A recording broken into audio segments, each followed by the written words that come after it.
Video kali ini merupakan video presentasi dari kelompok 4 Agribisnis Pangan dan Non-Pangan kelas C. Di sini kami akan mempresentasikan mengenai agroekowisata. Sebelum itu, perkenankan kami untuk memperkenalkan anggota dari kelompok 4. Yang pertama ada saya sendiri, Uswatun Hasanah dengan NIM 19032110036 dan dua rekan saya yaitu Anggi Soluna dengan NIM 19032110039 dan Miftahul Huda dengan NIM 19021110042. Simak videonya terus ya. Pada video ini kami akan membahas 6 subbahasan yang terdiri atas agribisnis dari agroekowisata itu sendiri, potensi, kondisi existing, kebijakan dan regulasi, olahan dan nilai tambah, serta permasalahan dan juga solusinya. Baik, untuk pembahasan yang pertama yaitu agribisnis. Kota Batu merupakan salah satu kota pariwisata dengan basis pertanian. Penduduk Kota Batu sebagian besar bermata pencaharian sebagai petani. Nah, agrowisata diartikan sebagai sebuah sistem kegiatan yang terpadu dan terkoordinasi untuk pengembangan pariwisata sekaligus pertanian dalam kaitannya dengan pelestarian lingkungan dan peningkatan kesejahteraan masyarakat petani. Pemanfaatan potensi alam untuk mendorong hasil berupa kesejahteraan merupakan suatu tujuan dasar pariwisata itu sendiri. Adanya klinik agribisnis dan agrowisata yang menyediakan informasi, pelatihan, pengembangan back to nature. Masih minimnya sumber daya manusia yang berpengalaman di bidangnya seperti di bidang pertanian, food and beverage, agrobisnis, seperti agrobisnis Kusuma Agrowisata yang merupakan salah satu objek yang mengutamakan kekuatan alamnya sehingga terpengaruh dengan perubahan iklim sehingga produksi buah tidak maksimal. Baik, untuk penjelasan yang selanjutnya yaitu subsistem dari agribisnis itu sendiri. Yang pertama ada hulu, on farm, hilir, dan penunjang. Nah, pada subsistem agribisnis yang ada di agrowisata yang pertama yaitu hulu, di dalam kegiatan yang ada di dalam subsistem agribisnis hulu yaitu mempersiapkan sarana dan prasarana produksi agrowisata seperti penyediaan lokasi outbound, lokasi santai, lokasi jual beli makanan, dan penyediaan bibit tanaman yang akan ditanam sebagai perwujudan wahana petik buah atau penjual belian dalam bentuk agrowisata itu sendiri. Nah, untuk yang kedua yaitu pada subsistem agribisnis on farm. Nah, kegiatan on farm berupa proses pengelolaan lahan ataupun lokasi yang nantinya akan dikelola secara bertahap dan berkelanjutan seperti dalam hal mengelola tanaman yang ditanam ataupun lokasi pelengkap di agrowisata tersebut. Nah, yang ketiga ada subsistem agribisnis yaitu hilir. Nah, dalam proses hilir ini bisa berupa pemanenan sebagian hasil produksi untuk diolah oleh pihak agrowisata itu sendiri untuk dijadikan olahan sebagai ciri khas oleh-oleh dari lokasi agrowisata tersebut. Nah, untuk yang selanjutnya yaitu yang keempat yaitu subsistem agribisnis penunjang. Nah, dalam subsistem agribisnis penunjang ini menyediakan transportasi untuk menunjang pendistribusian hasil olahan atau bisa menyediakan media dalam mempromosikan lokasi agrowisata tersebut agar lebih berkembang dan dikenal oleh semua warga masyarakat di luar kota itu sendiri. Untuk materi selanjutnya yaitu potensi. Nah, yang pertama di sini potensi yang tentunya akan kita bahas yaitu potensi dari agrowisata tersebut. Nah, di dalam suatu agrowisata ini terdapat pada daerah-daerah tertentu saja yang berdataran tinggi Indonesia memiliki kawasan agrowisata yang cukup terkenal yaitu agrowisata apel Taman Buah Kusuma di Kota Madya Batu, Jawa Timur. Tentunya ada di Malang ya. Nah, untuk yang selanjutnya, pariwisata berbasis masyarakat. Nah, upaya-upaya untuk pengembangan agrowisata di Kota Batu, Malang ini melibatkan seluruh stakeholder, termasuk masyarakat yang ada di dalamnya, sehingga potensi wisata yang dimiliki pun di agrowisata yang ada di Kota Batu ini mampu mensejahterakan masyarakat di Kota Batu itu sendiri karena konsep pengembangan pariwisata yang berbasis masyarakat merupakan langkah efektif untuk menjadikan sektor pariwisata memberikan manfaat optimal kepada masyarakat. Untuk selanjutnya yaitu industri pariwisata. Nah, Kabupaten Batu, Kota Malang ini merupakan suatu daerah yang memiliki potensi yang sangat besar di bidang industri pariwisata. Kota Batu merupakan peningkatan kota administratif dari Kabupaten Malang berdasarkan Undang-Undang Nomor 11 Tahun 2001. Nah, untuk sarpras yang memadai. Nah, di sini Kota Batu merupakan salah satu kota yang memiliki agrowisata yang sarana dan prasarananya sudah memadai.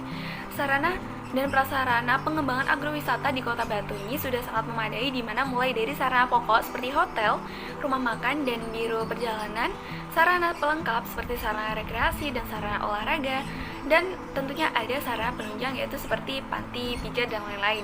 Nah, di sana juga sudah terdapat pola hidup modern, prasarana umum, dan prasarana kebutuhan pokok pola hidup modern yang telah tersebar dengan baik dan berpotensi sangat baik untuk dikembangkan. Selanjutnya adalah kondisi existing. Yang pertama mengenai letak geografisnya. Kota Batu sendiri merupakan salah satu bagian dari wilayah Jawa Timur yang secara geografis terletak pada posisi 7,44 DEG 55,11 sampai dengan 8,26 DEG 35,45 lintang selatan dan 122,17 DEG 10,90 sampai dengan 122,57 DEG 00,00 bujur timur dengan luas 202,800 km persegi atau sama dengan 20,280 hektar. Dilihat dari letak geografisnya ini, Kota Batu merupakan daerah yang mempunyai tanah yang sangat subur dan sebagian besar wilayahnya terdiri dari pegunungan serta perbukitan. Yang kedua, terkait kondisi iklim. Dalam pita temperatur, rata-rata Kota Batu ini memiliki suhu 21,5 derajat Celcius dengan temperatur tertingginya 27,2 derajat Celcius dan suhu terendahnya sebesar 14,9 derajat Celcius.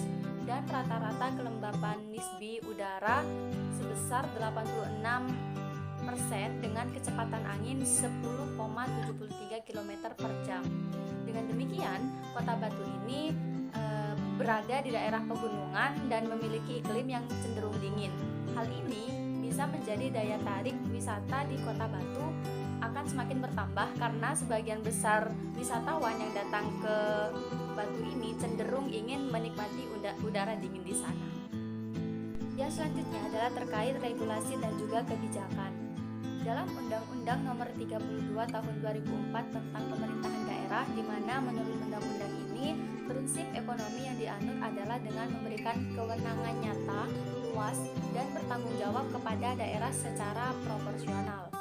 Sehingga setiap daerah dituntut untuk bisa bersaing secara kompetitif untuk meningkatkan kemampuannya dalam mengelola dan menggali serta mengembangkan potensi daerah, khususnya di bidang pertanian, kelautan, industri, dan pariwisata, guna terwujudnya peningkatan kesejahteraan masyarakat dan peningkatan pelayanan pemberdayaan dan peran serta masyarakat. Kota Batu merupakan kota yang kaya akan hasil pertanian serta pemandangan yang indah.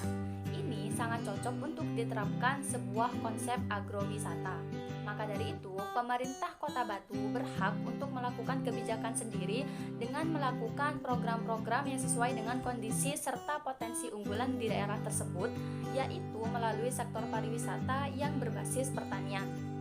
Program-program tersebut antara lain adalah dengan melakukan kerjasama ataupun kemitraan dengan institusi swasta yang berkomitmen penuh terhadap kemajuan sektor pariwisata yang berbasis pertanian, yaitu dengan melakukan partnership dengan agrowisata yang ada di Kota Batu. Baiklah, selanjutnya yaitu olahan nilai tambah. Olahan nilai tambah ini berguna untuk menunjangnya perkembangan agrowisata. Antara lain yaitu sari buah, minuman sari buah, varian galon, cuka apel, jenang apel, keripik buah, sipla kidi, selai buah, dan sipla. Dan semua ini merupakan olahan nilai tambah yang berguna untuk menunjang perkembangan agrowisata tersebut. Selanjutnya yaitu permasalahan dan solusi. Permasalahan yang pertama yaitu belum adanya upaya pemerintah kota menciptakan objek dan daya tarik wisata berwawasan lingkungan melalui pengembangan budidaya agro di Kota Malang. Permasalahan yang kedua yaitu belum ada model agrowisata berwawasan lingkungan yang dapat dikembangkan di Kota Malang. Berikutnya yaitu solusi sendiri, yaitu lingkungan, alam, dan sosial budaya harus menjadi dasar pengembangan pariwisata dengan tidak membahayakan kelestariannya.